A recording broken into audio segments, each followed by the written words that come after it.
Alors, dans l'actualité de ce lundi 7 avril, d'abord, on apprenait mercredi dernier sur la page Facebook du restaurant la fermeture du Resto-Bar 51 de Cap-Saint-Ignace.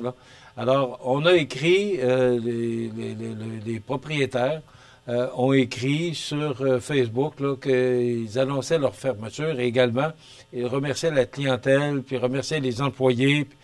Alors, j'ai tenté de rejoindre les propriétaires, mais ils m'ont pas retourné mon appel, malheureusement. J'aurais apprécié peut-être qu'on puisse se parler, puis donner peut-être un petit peu plus de détails, là, parce que on l'a annoncé mercredi, puis on a fermé en même temps. Alors, normalement, c'est qu'on dit, bon, on va fermer peut-être, on aurait pu annoncer mercredi qu'on fermait le dimanche 6 avril, puis les gens ont le temps de se faire à l'idée, puis, mais non, on l'a annoncé mercredi, puis on a fermé en même temps. J'ai été surpris un peu, puis comme je vous dis, j'ai tenté de parler au propriétaire pour avoir peut-être un petit peu plus d'explications, mais on ne m'a pas rappelé. Quel siège du NM Grue des Îles? Ce qu'on apprend également ce matin, c'est que la Société des traversiers du Québec informe sa clientèle et les résidents de l'île aux Grues que le service maritime reprendra à la fin avril en raison de la cale sèche réglementaire du NM Grue des Îles. Les transports cargo seront toutefois privilégiés durant cette période. C'est qu'on a trouvé une solution en attendant. C'est qu'on va offrir un service, une barge avec un remorqueur pour être capable d'offrir le service cargo pour alimenter les gens pour les besoins agricoles, les besoins de carburant, les besoins tous les besoins que ces résidents éprouvent au cours de la saison hivernale. Ce que je m'explique un peu plus difficilement, c'est comment ça le traversier est arrêté depuis fin novembre, début décembre. Il me semble qu'on aurait eu le temps de faire cale sèche pendant toute la période d'hiver. Alors, pourquoi on ne l'a pas fait pendant la période d'hiver et que là, on tarde?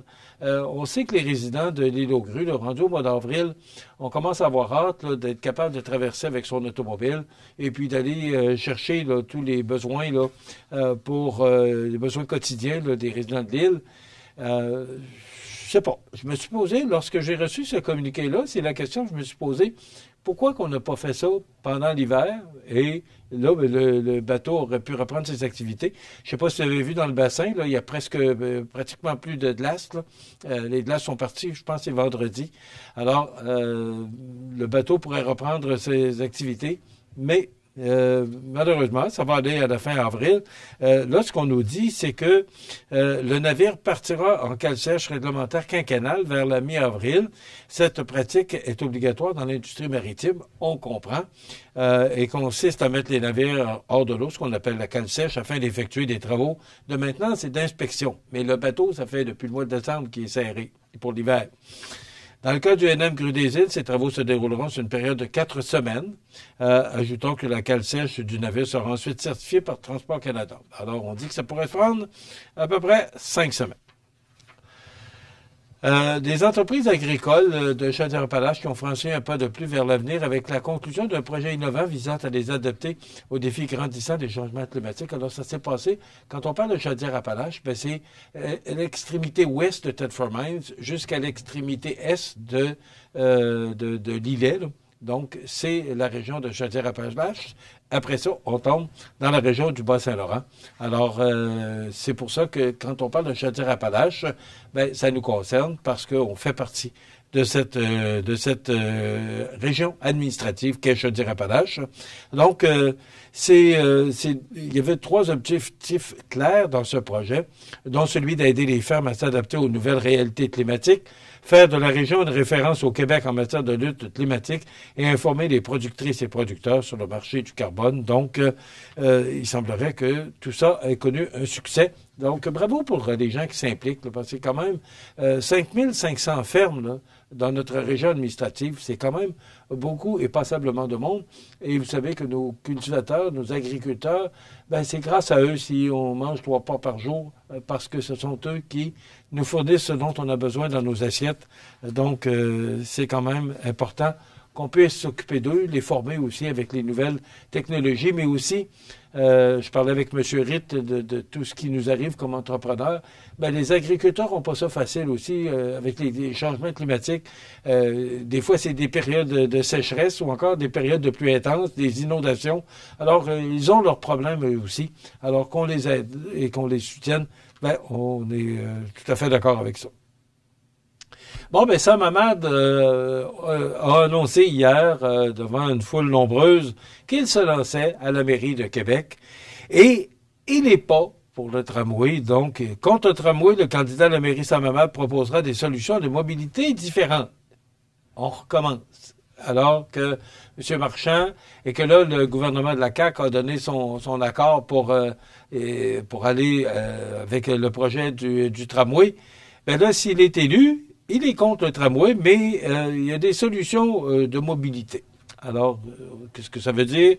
On ne sait pas. Mais là, dans un sondage du Journal de Québec ce matin, citoyens tannés des tergiversations sur le tramway. C'est quand on parle d'une danse, la cha-cha, là, ben, je vous dirais que un petit pas en avant, un petit pas en arrière, deux petits pas de côté, puis on swing dans la caisse dans le fond de la boîte à bois. C'est à peu près ce qui se passe avec le tramway.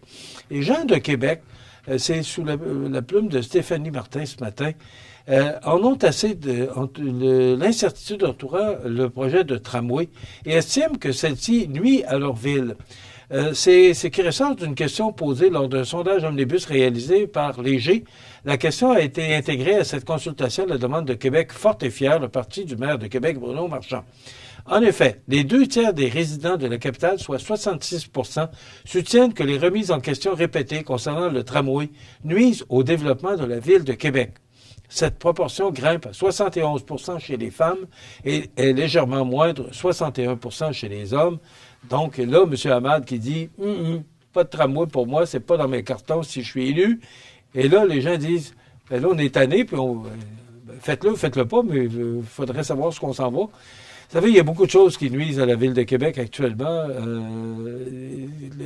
On parle beaucoup là, de tramway, de troisième lien. Il y a des projets qui ont été abandonnés la semaine passée parce que le gouvernement n'a pas d'argent. Et là, aussi, les Nordiques. Et on a construit un centre Vidéotron pour être capable, pour dire à M. Bettman de la Ligue nationale de hockey, regarde, on a un beau colisée maintenant, on peut recevoir une équipe de la Ligue nationale. On est vraiment le fin point de la technologie. Mais non, ça ne suffit pas, tout ça. Alors, les prochains défis qui attendent le prochain maire de Québec, à l'élection du 2 novembre, sont grands pour faire avancer les projets de la Ville de Québec, alors qu'il y a beaucoup de projets qui font du surplace. Bon, on apprend aussi ce matin que le maire de Saint-Anselme est critiqué parce qu'il y a quelques années, la municipalité de Saint-Anselme s'est portée acquéreur d'une bâtisse, c'est attendez un petit peu que je vous dis, acquise il y a près de 2 ans, une propriété ayant appartenu à la congrégation des Marianistes et Sources de Bisbille, dans une petite municipalité de Saint-Anselme de 4000 habitants. D'après quelques conseillers consultés par le Journal de Québec, le conseil municipal s'était entendu dans les dernières semaines pour vendre la bâtisse à un entrepreneur privé pour éventuellement y installer une résidence pour aînés ou du logement abordable. Mais ça aurait permis de retirer un profit de l'investissement pour la municipalité.